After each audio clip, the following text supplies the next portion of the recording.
Hey everyone, it's Jessica. Welcome back. Hope you all are doing well. If you live in the US, then you might know that it's like tax season because it's like mid-April is like when taxes are due.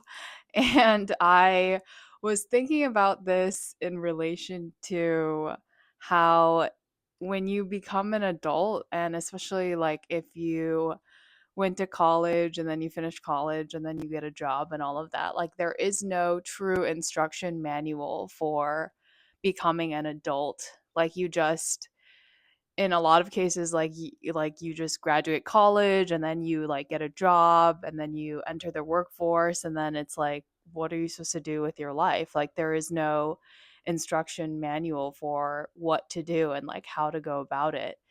And as I was doing my taxes, I was like, oh, like if you didn't know, okay, like April 15th is the deadline, like there's no one to tell you, or like there's no like syllabus for how to like to know like these things are due. Like you just like literally how I knew that the deadline was the 15th was because of like YouTube ads, like, or just like, I don't know, probably other ads. So it just got me thinking about how, and it's kind of a silly example of filing taxes, but it just got me thinking more about how there's no there are no rules for life in general.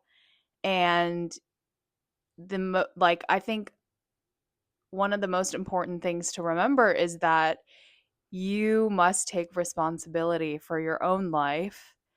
And it's definitely a hard pill to swallow because often I think we become products of our environment.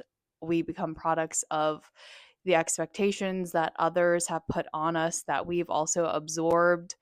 We become products of our childhood adaptation and like survival mechanisms that we carry on into adulthood, even though they may no longer serve us.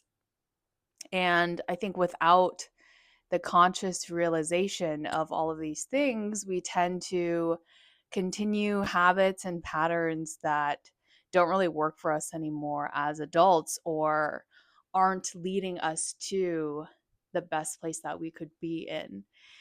And I think, especially as we're growing up, like we can say things like, I did this because I thought it would make my dad happy or my mom happy, or I thought I did this because I wanted to fit in more, or I did this because it soothed my ego to know that I was capable of doing this, and I did this because society tells me that it's super valuable to do this.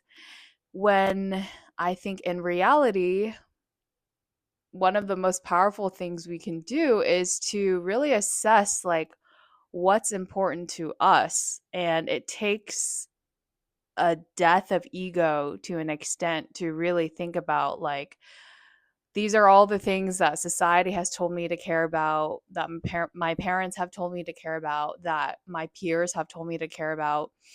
And in reality, like, do I care about these things? Like, are these things meaningful to me? Or have I just been living in accordance with the narrative that has been brought up upon me, like pushed upon me, basically, based on like schooling or like society, whatever else it may be.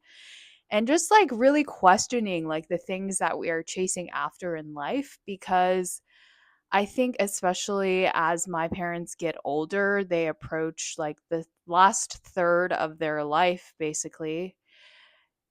You realize, I think, seeing them like everything goes by in the blink of an eye. Like everything, life moves by so fast. And I think if we are not consciously aware of what we're chasing, we could one day wake up many decades later and wonder, like, what am I doing? Like, how did I get here? Why am I in this position and this place that really doesn't bring me any joy. It doesn't bring me fulfillment of, and yet you may think like, oh, the reality was I was doing this because I thought that it would. Okay, I'm back.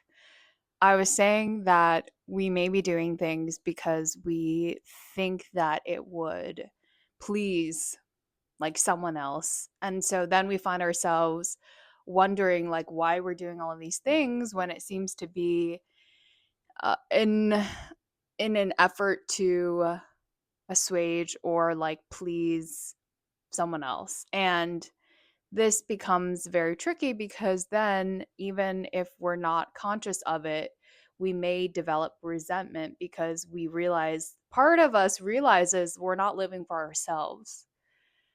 We are not living for ourselves if we are constantly seeking to please others. And this is something that I've also been like thinking a lot about in the last, I would say, year or so, because ultimately, I think one of the most important things is that we all take responsibility for our own lives. And I think the best way to do that is to make decisions based on whatever you feel like makes sense for you.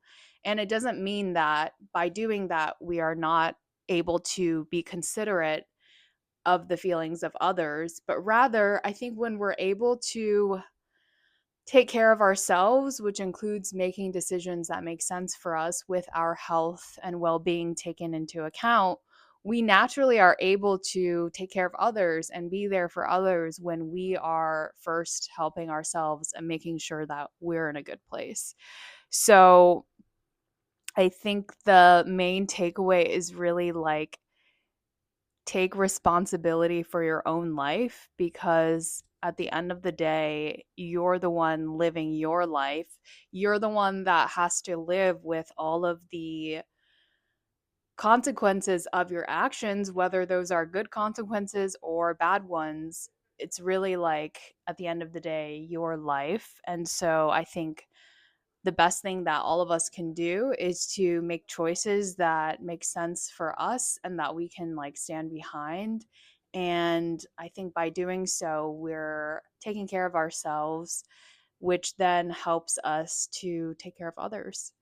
So I hope that this resonated with you in some way. If you have any thoughts on this or any other like topics you are curious to hear more about, please leave a comment down below. And if you are finding these talks helpful, please consider subscribing to the channel. And I hope to see you in the next video. Bye.